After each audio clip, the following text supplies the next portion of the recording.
Olá, eu sou Carlos Orfan e esse é o nosso canal do Sejus, Coletivo de Estudos, Espiritismo e Justiça Social. Nós estamos dando continuidade ao estudo que estamos fazendo desse livro, da Dora Encontre, para entender Allan Kardec.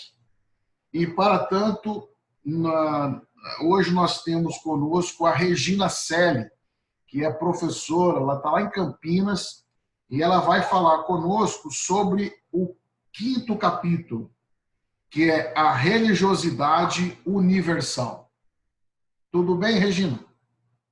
Oi, Carlos, tudo bem? Boa noite. Boa noite, amigos do Sejus. É uma alegria estar aqui novamente participando, do estudo desse livro da Dora, para entender Allan Kardec. Um livro muito interessante, muito importante para a gente. Precisamos estudar mais Kardec, Então, Muito bom. aí. Nós já tentamos algumas vezes gravar, mas por problemas técnicos aqui não deu certo, né, Regina? Então nós estamos gravando novamente para que você tenha aí o nosso estudo do 5º capítulo.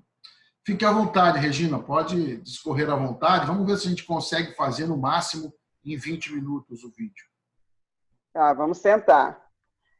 Bem, nesse 5º capítulo, sobre a religiosidade universal, a Dora inicia com 2 citações de Kardec, uma da Gênese, de 1868, em que ele coloca que, infelizmente, em todas as épocas, as religiões foram um instrumento de dominação. E a outra citação é que o Espiritismo instruirá a verdadeira religião, a religião natural, a que parte do coração e vai direto a Deus, sem se deter às abas de uma sotaina ou nos degraus de um altar. Essa citação é de Obras Póstumas, em 1860. Então, a Dora coloca que a religião é um dos terrenos mais controvertidos da história humana. E controvertido por quê? Porque, ao mesmo tempo que ele é lugar de conflitos, de paixões, de abusos e tiranias, também é lugar de consolação, de paz, de elevação e de contato com o divino. Então, a gente tem visto até hoje, a gente vê aí os conflitos vindos de religião, exploração econômica de fiéis, ataques, brigas e até guerras, por conta de fanatismo, preconceitos, intolerância. Então, até hoje a gente vê isso. Mas, ao mesmo tempo, as religiões podem trazer consolação, elevação, contato com o divino e paz. E ela continua falando que há 2 modos distintos de se olhar a religião. Um olhar de dentro e o olhar de fora. O olhar de dentro seria o olhar que cada religião tem a respeito de si mesma. E esse olhar, muitas das vezes, ele é considerado exclusivista, porque quando uma religião ela pretende ser a dona da verdade, aquela religião é a verdade, com exclusão de todas as outras. Então, nessas situações, que não são poucas, é considerada exclusivista. E é esse olhar exclusivista que muitas vezes levou às guerras, às perseguições e às diversas formas de intolerância que a gente falou anteriormente. E o olhar de fora seria o olhar que parte de uma cultura laica, fora dos parâmetros religiosos. Ou seja, seria uma cultura hostil à influência, ao controle da religião, na vida intelectual e moral das pessoas. Né? Então, seria essa cultura laica. E a Dora coloca que esse olhar ele é mais recente na história, né? Que tem pouco tempo que essa cultura laica começou a se desenvolver no Ocidente. Né? Bom,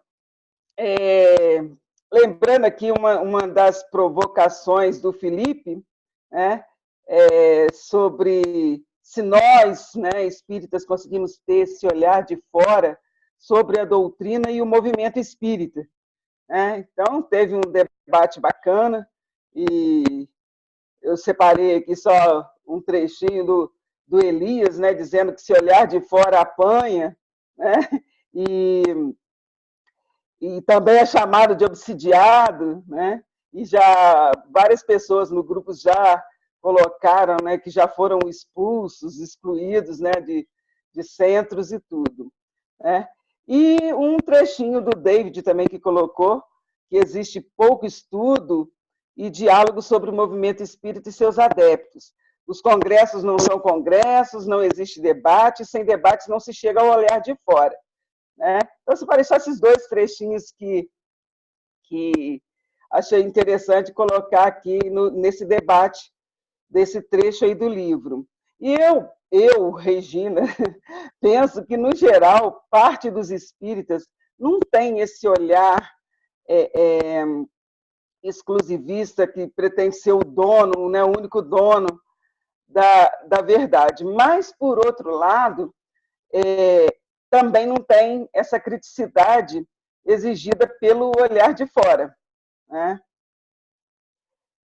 Bom, sobre esse olhar de fora, a Dora destaca duas teorias materialistas famosas e bem-sucedidas, né, de pensadores ateus, que, a partir do século XIX, procuraram explicar, né, a religião. Então, são as teorias de Marx e de Freud.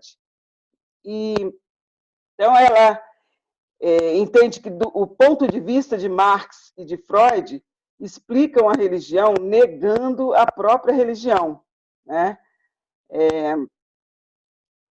Marx ele fala que a religião é o ópio do povo. Né? Então, isso quer dizer fator de alienação. Né? E lembrei aqui de você falando que, se fosse hoje, ele diria que a TV, né, é o fator de alienação, que você colocou outro dia. E é verdade, né? Se fosse hoje, Marx diria isso, que a Rede Globo é o fator de alienação do povo. E Marx acha que trata-se de uma busca de compensação, né, no além imaginário, das condições de bem-estar, de felicidade, que não existe aqui na nossa sociedade. Né? Então, a nossa sociedade é injusta, ela não dá esse bem-estar e essa felicidade para a nossa sociedade, e aí as pessoas vão buscar uma compensação disso na religião. Então, e ele coloca também, Marx coloca também, que, ao mesmo tempo, as classes dominantes elas se valem dessa alienação para manter as classes dominadas no conformismo, evitando as revoluções sociais que vão arrancar, né, que poderão arrancar o poder. Bom, então, nesse sentido, para Marx, né, o ato de negar a religião é o despertar para a consciência política e social, que poderá estabelecer na Terra mesmo o reino de justiça que o homem almeja. Né? Então, Marx acha que não é no céu que a gente vai encontrar, né, esse reino de justiça, mas é na Terra mesmo.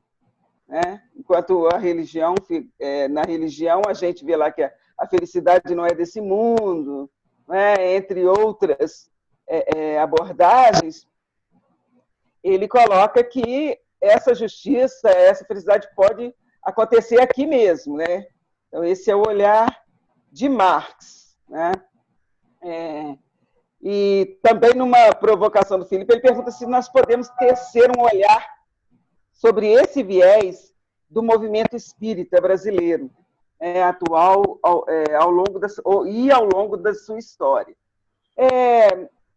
Bom, eu penso que existe, sim, muita alienação, dentro da doutrina. A gente vê quando o sujeito, por exemplo, se conforma com certas situações, às vezes deixa de lutar, pensando que o seu sofrimento, a injustiça que ele sofre, a desigualdade a que é submetido são karmas, né? E são karmas pelos quais a gente tem que passar, né? Então, e a gente tem que aceitar, né? E também busca compensação, quando às vezes busca fazer caridade, mas já com uma intenção, né? Está querendo um bônus hora lá na frente. Então, a caridade já é pensando no que ele vai ganhar lá na frente, né? E entre outras coisas, né? Mas eu vejo que isso também é por uma interpretação equivocada da doutrina, né? Mas realmente existe, né? Então, assim, se a gente for olhar, é um viés bem parecido com o que Marx coloca, né? Bom, já para Freud, a religião é uma projeção dos desejos humanos, né? Ele acha que o ser humano cria ilusões metafísicas e religiosas para suprir uma necessidade psíquica, né?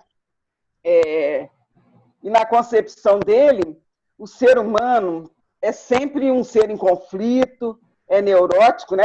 Porque está sempre em conflito, é neurótico, e encontra no imaginário religioso uma forma de conforto, né? E vê o que quer ver, imagina, crê naquilo que imagina, né?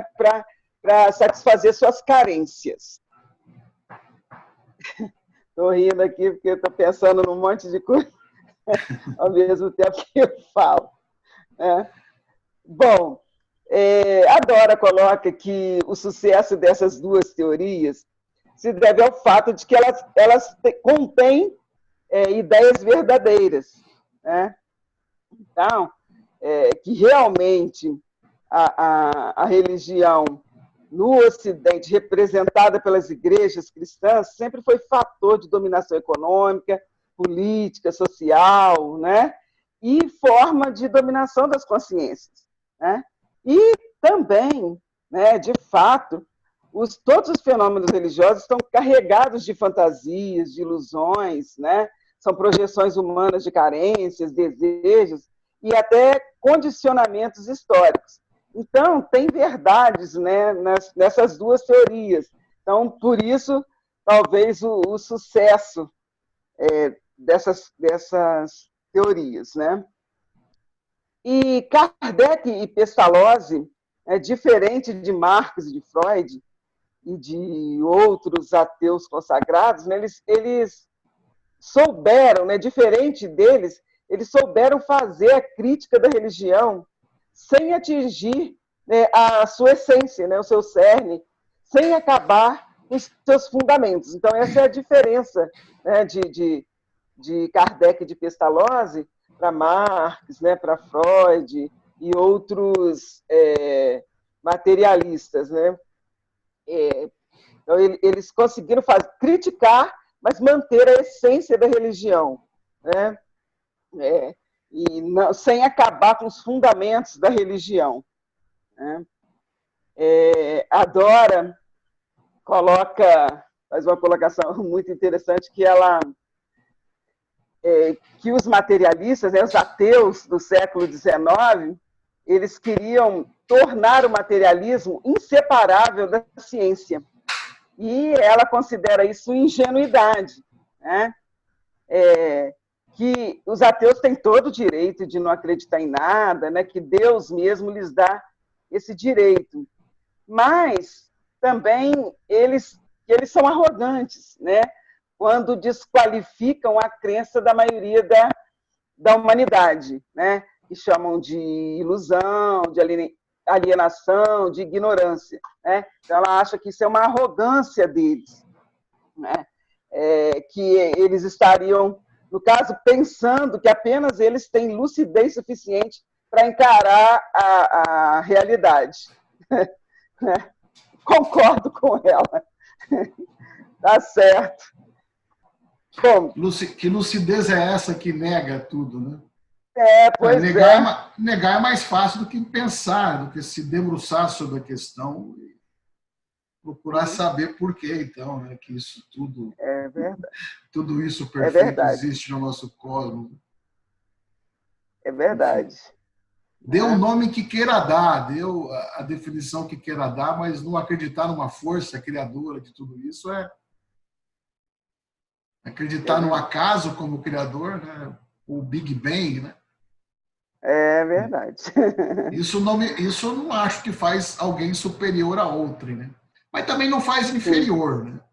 Eu acho que a gente tem que se tratar como todos iguais. Nem nós somos superiores aos ateus e nem os ateus superiores a nós. Isso, acho que é simples exatamente. assim. É simples assim. Bom, aí vem o segundo item, que é Kardec e as religiões, né?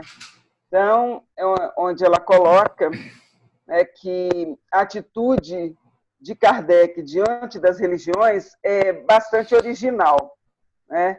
E que encontrando poucos paralelos, né? Hoje em dia. E que até hoje ela ainda não foi compreendida, talvez por isso mesmo, né? Por ter sido tão original, né? E que o Espiritismo ele vê a religião fazendo uma síntese entre o olhar de dentro e o olhar de fora, né? E do olhar de dentro, né, o Espiritismo, então, assume como verdade que existe uma intervenção espiritual nas religiões, né? Que elas têm uma realidade intrínseca, mas esse olhar não sofre de exclusivismo, né? É um olhar universal, né? E, por outro lado, a certeza da transcendência humana embasa uma ética universal de que se encontram ecos em todas as correntes, né? Então, ela coloca que o que Kardec queria, na verdade, era fornecer substrato, né, para apoiar todas as religiões, né? Tem uma coisa que ela coloca, né, que ela tira das ideias dele, que eu achei interessante, essa ideia, né, universal de que nas diferentes tradições, né, existe a formulação de uma ética de solidariedade, né, entre os homens e a ideia da imortalidade da alma, né? E isso a gente vê mesmo em várias religiões, embora eles coloquem nomes diferentes, né? Sei lá, às vezes parece que tentam fazer parecer diferente, mas é isso que realmente existe, né? Então, Kardec pensava que se ele conseguisse comprovar, né, a existência do espírito, ele ia reforçar, né, essa posição dessas religiões. E aí dá uma base verdadeira, real e palpável para elas, né, para todas elas. Então, assim, a imortalidade ela não seria mais um pressuposto de fé, né? E, ao mesmo tempo, o estudo da mediunidade também ia explicar e referendar, né, muitos fenômenos que a gente vê em várias religiões, né? Aparições, né? Curas, revelações, capacidade de manipular matéria. Isso aparece em várias religiões com nomes diferentes, né? E Kardec também entendeu que o estudo da mediunidade podia explicar e referendar tudo isso, né? Bom, e assim ele considerava, né, todas as religiões como possuidoras de verdades, mas ele não deixava de fazer a crítica racional, né, acabando com os mistérios, tornando tudo natural, né, desmitificando a comunicação com o mundo espiritual, né? Então, ele reconhece, né, e assim a gente entende o espiritismo, ele assim reconhece a mediunidade que está na base de todos esses fenômenos religiosos, né?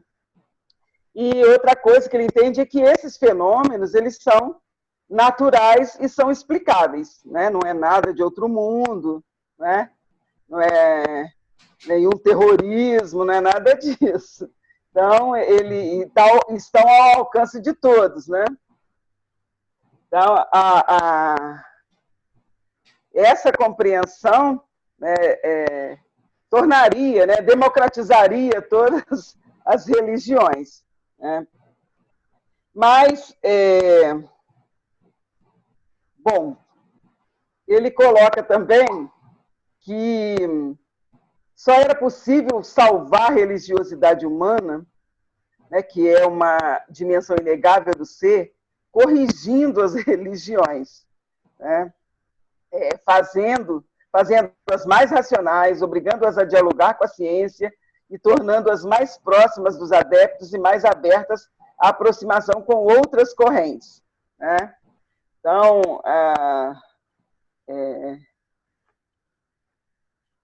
foi um pouco, não sei, né, o que ele pensou que ele podia, né, dizer assim que a gente tem que salvar as religiões, né? Corrigir as religiões, né? Eu acho que um pouco de pretensão. O Felipe até fez essa provocação, né? Se não foi uma pretensão dele, né? Mas eu até acredito que sim, né? Vendo o que a gente tem até hoje, foi meio que pretensioso mesmo, né? A gente querer corrigir, a gente querer salvar, né, a religiosidade humana corrigindo as religiões, né? Seria um corrigir no bom sentido, né? Um corrigir de dar uma, de explicar, né? Corrigir de explicar a questão, de tornar mais racional, talvez combater o dogma, explicar esse dogma, ter uma explicação assim, enfim, acho que é nesse sentido. Eu espero que seja. Nesse sentido. Tá certo. Bom, e essa posição de Kardec, ela até hoje não foi compreendida, né? E a prova disso, que até hoje ainda tem o debate lá se o espiritismo é religião ou não é religião, né? Então a gente teve até no nosso grupo mesmo, tivemos esse debate aí, né? Ainda tem algumas pessoas que acham que Kardec disse que não é religião, outras que não, que Kardec não foi bem isso que Kardec diz, né? Não nos parece que Kardec tenha querido fundar uma religião. Não nos parece que é isso. Ele não quis. Foi isso, né? Não nos parece que ele quis fundar uma religião, né? Assim como nos parece que também Jesus não queria fundar uma religião. Exatamente. Mas ele tinha uma filosofia, né? Ele tinha uma filosofia de vida, um ensinamento de vida, de comportamento. Então, todo esse conjunto de pensamento é o que a doutrina tem, né? De conhecimentos para passar para a humanidade. Agora, esse é um debate que também, para mim, pouca diferença faz se é religião, se não é. Se for religião, é completamente diferente das outras, né? Por tudo aquilo que a gente já falou, né? E aí tem, por outro lado, o grupo, né, que defende a questão do tríplice aspecto, né? Que o espiritismo seria ciência, filosofia e religião, né? E a Dora coloca que os dois lados têm razões e os dois lados cometem enganos, né? E ela coloca isso que você falou, né, que realmente Kardec não quis criar, né, estabelecer mais uma religião, né? E não tem sacerdócio, não tem templos, hierarquias, dogmas, fé, nada disso, né? Mas ela coloca que, na verdade, ela não é mais uma religião nos moldes tradicionais, né? Porque, apesar disso tudo, o Kardec guardou o que era essencial, né? Tanto que no Livro dos Espíritos ele declara como a primeira das leis morais a lei de adoração a Deus, né? E que essa adoração que pode se manifestar através dos estudos das leis da natureza, da ciência, né? E através da prática de amor ao próximo, na vida social, né? E através da oração, né? Que é a ligação afetiva do ser humano com a divindade, né? Isso tudo ele preservou, né? E o amor ao próximo, ele é a essência ética da maioria das religiões, né? E a oração, né, é um ato religioso, né? Não tem como negar, né? Então, o Espiritismo seria uma religião não nos moldes, né, tradicionais, mas ainda assim uma religião, né? E ela coloca também, né, que além disso, né, é das religiões que nos vêm as experiências milenares, né, de contato com a divindade, de manifestações mediúnicas, de revelações morais. Isso tudo vem da religião, né, que é uma forma de ser e estar no mundo, né? E que nós não podemos simplesmente deixar de lado, né? É parte integrante da nossa consciência, né? Então, ela considera que falar em espiritismo laico, né, que seria, no caso, um espiritismo destituído de qualquer ligação, né, com o assunto religião, é um contrassenso, né? E também seria uma negação da obra de Kardec, né? E que o espiritismo não é neutro em termos religiosos, né? Por que não, né? Kardec, ele critica, ele reavalia, ele recria a religiosidade humana, né? E inaugura uma nova forma de ser religioso sem jamais negar essa dimensão do homem, né? Então, é isso que ela coloca assim, né, sobre essa questão da religião, né, nos estudos lá de Allan Kardec.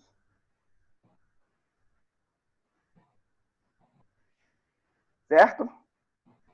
Beleza. Acabou? Acabou. Encerrou? Não, legal.